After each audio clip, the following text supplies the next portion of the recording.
City Council approved the 2022 capital budget at a cost of close to $75 million.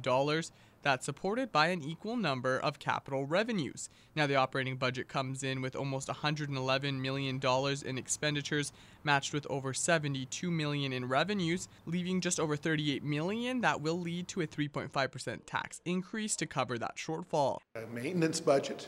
We're going to see construction, but we're not going to see anything major from the construction world. We're going to continue to build on the wastewater treatment plant. That's part of that budget. Administration pointed to some key challenges that impacted the city's budget: the COVID-19 pandemic, declining grants, and the city's infrastructure deficit.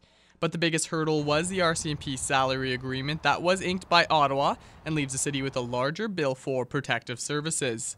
Had we not done anything and we just only had to do the increase for the RCMP and not made any cuts towards our budget, that would have been a 6% increase. So 3.5% is really paring back on some other things where we could, and also taking a look at capital. While critics may point to cutting salaries of city staff as a way to save the city money, Councillor Jonathan Torreson says it's not that easy. That if you reduce that administration, you would be effectively reducing services, which would in turn affect the quality of the programs and affect the quality of life in the city. Mayor Gerald Albers understands an increase to the levy will be challenging for residents, but says the city has to face the reality of rising costs. It's a very challenging position that we're in, but as we've seen over 5 years, none of our costs have gone down on anything at the city.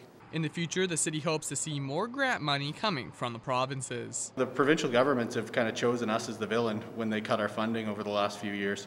They know that we need to provide a certain level of service to remain competitive within the province. And the fact that they chose to reduce the funding towards us really says that they're fine with people paying more taxes. It's just better off if it's municipalities doing it and not them.